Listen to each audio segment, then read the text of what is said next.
Hi everyone, just thought I'd jump on quickly while I'm walking Kobe just to give my two penneth about our new Prime Minister. What a series of events, eh? Yeah, so I was watching yesterday as he was essentially parachuted into number 10, essentially uncontested. And if you know the history of Rishi Sunak, there's a great video, I might well put a link to it in the notes below. He went to Stanford, basically. I think he was educated at Oxford. And he was at Stanford with one of the World Economic Forum young leaders, someone who's quite high up currently quite high up in the World Economic Forum. And it was at Stanford that he met his wife, who is the daughter of the Infosys entrepreneur, an Indian guy, I forget his name. So he married into this extremely rich Indian family and then came back to the UK, had a meeting with David Cameron. The suspicion is that there was a large party donation and he was given the opportunity to stand in the very safe seat, a seat up in Yorkshire, which was previously William Hague's seat. So an extremely safe seat, so it was a dead certain bet that he would get in, and he became, so Rishi Sunak became an MP, I think in 2015. And obviously he then became Chancellor in February 2020 and is now Prime Minister. So he's basically only been in politics, I don't know, 6 years, 7 years or something. No doubt whatsoever that he is part of the World Economic Forum elite.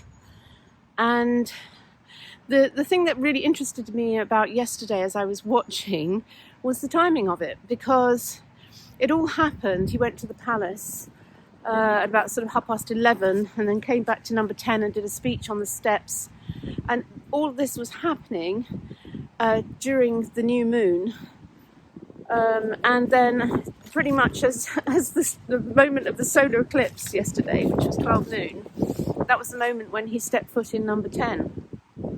Very interesting timing, especially because it's also during the festival of Diwali.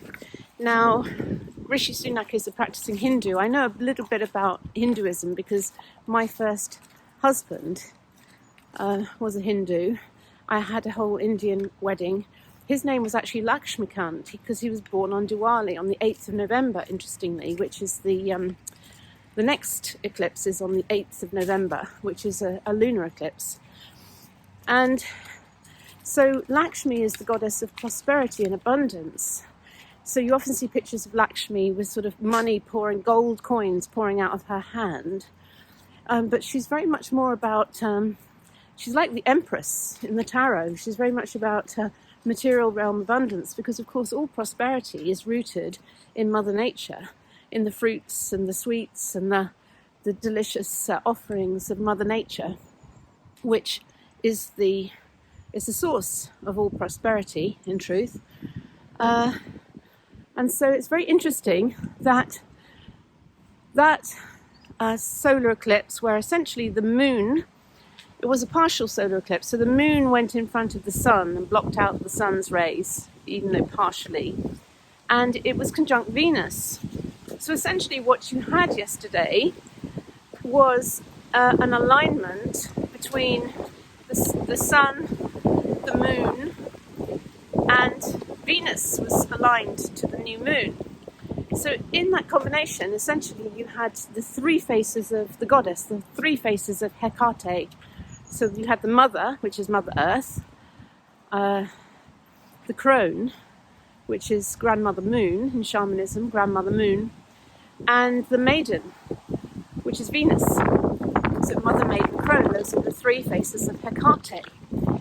But when you look at all of the symbolism and the imagery of yesterday and compare it to Liz Truss going to see the Queen to be the PM, compare that picture with the picture of Rishi Sunak and Prince Charles, not Prince Charles, King Charles now, allegedly King, has proclaimed himself King, if you consent to that, of course. Essentially, what we had, and also when Rishi Sunak went to number 10, he was alone. didn't have his wife with him, probably for political reasons, because of the scandal around her not being a taxpayer and being the daughter of a billionaire, basically, and him being part of the elite, essentially. Kobe's stopping me here. So essentially you had a Hindu in the festival of Diwali, without the goddess, going to see the king, because the queen is obviously no longer, and this total absence of the divine feminine, in essence, during this very sacred Hindu festival. So it felt to me like there was a tremendous symbolism, it felt to me, and this is just my humble opinion, my humble observation and knowing the metaphysics of these things, that it was an assertion of the patriarchal system. It was assertion of the yang masculine, essentially, that solar power which was being eclipsed. Now, I don't know if you remember about Charles and Camilla's wedding. Original wedding was planned for a solar eclipse, and they actually changed the date because they basically said it's a very, very bad astrology for a future king to marry on a solar eclipse, because essentially it's the power of the sun, the power of the grandfather sun, which is the yang masculine being put out. Now, we're headed to the second eclipse, which is on the 8th of November. So this is with the sun is opposite the moon, and it's in Scorpio Taurus. It's in the life and death axis of the astrology. So this and it's deeply transformational. And of course, on a lunar eclipse, that's when the Earth comes between the sun and the moon, and it blocks out the rays, the solar rays, from the moon, and so the moon is shrouded in darkness. So it essentially loses its connection or the power over of the sun, because obviously the sun normally is constantly streaming its rays of light onto the moon, which is reflecting them back to Earth, wherever it is in its orbit. And I don't want to get into any conversations really about flat Earth theory, but that is the astrology of the current eclipses. So there's something deeply symbolic here, is kind of what I'm trying to say in a very roundabout way. It feels to me that if you look at that picture of the Queen with Liz Truss and the way that Liz Truss was treated, and then Paddy Mordaunt basically was going to stand but stood down, the way Theresa May was essentially booted out. It's like an undermining of the feminine, it feels to me. And this has nothing to do with like man-hating or feminism.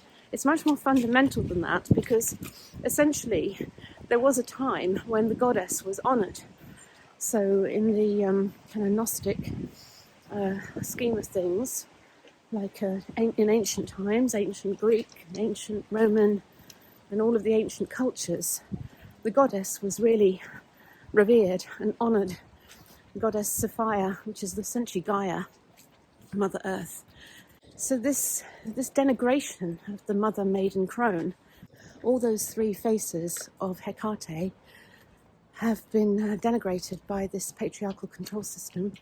The role of the mother has been eroded. Be a super mum, drop your kids off at nursery and go out and earn lots of money. So the role of the mother, super important role. I'd wish I'd known this when my kids were young.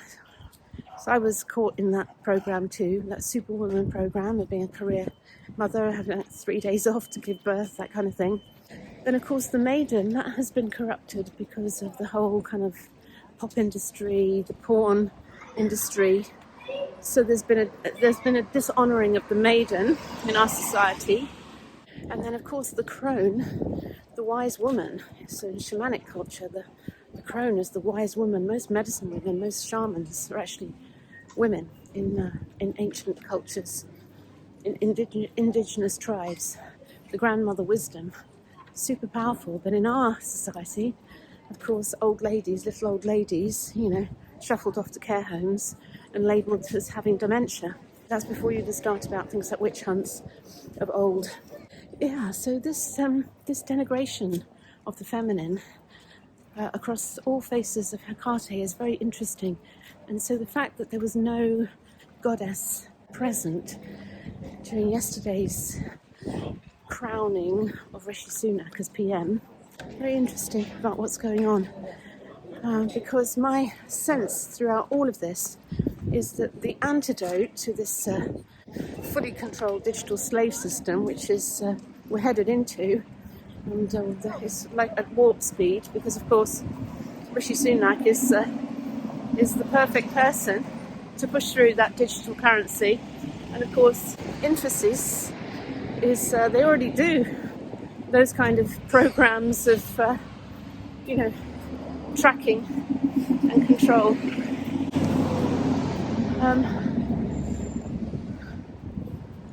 So what's the betting that Infosys get the contract for the digital slave control system, which is going to come in off the back of the digital currency? And did you notice in yesterday's speech, he said it was not fair for our children and our grandchildren to bear the burden of the debts which have been created. So how are they going to clear all that debt? And if you've been looking at your banking terms and conditions, you will know they have been altered to allow a bail-in. Hold on to your hats, hold on to your seats. I think it's going to be a very bumpy ride over the next 6 months. I think there's going to be a lot of scarcity. I think there's going to be a lot of challenges. And I think there's a very real possibility that the economy is going to collapse, or currency is going to collapse in some way, essentially to pave the way for a digital currency, which is already ready to go. This is a central bank digital currency. And of course, the danger with that is if we lose cash and everything is suddenly digital, then everything can be controlled. And welcome to the new world order. So just wanted to jump on quickly and share my thoughts on that. I do feel we can pattern interrupt this, but I don't think we can fight this. I think that the solution is a much more higher consciousness awakening, which is a restoration of the goddess. So with that thought, I bid you adieu, send you lots of love. Okay, bye for now. Oh, and I forgot to mention that I have agreed to stand as candidate for MP for Derbyshire Dales for the Freedom Alliance party. They put out a clarion call last week. I spoke to the leader, Jonathan Tilt, and have agreed to stand. So we are having a public meeting, public forum at Bakewell Town Hall on the evening of Thursday, November the 17th, 6:30 p.m. for 7 p.m, to which you're welcome. You're all invited, and Jonathan is going to come and talk about the Freedom Alliance, and we're going to have an open debate. So please do come along to that. Thursday, 17th November, 6:30 p.m, Bakewell Town Hall. Obviously no charge to get in. Doesn't have a huge capacity, so I don't know how many people are going to turn up, but anyway, the more the merrier. Lots of love.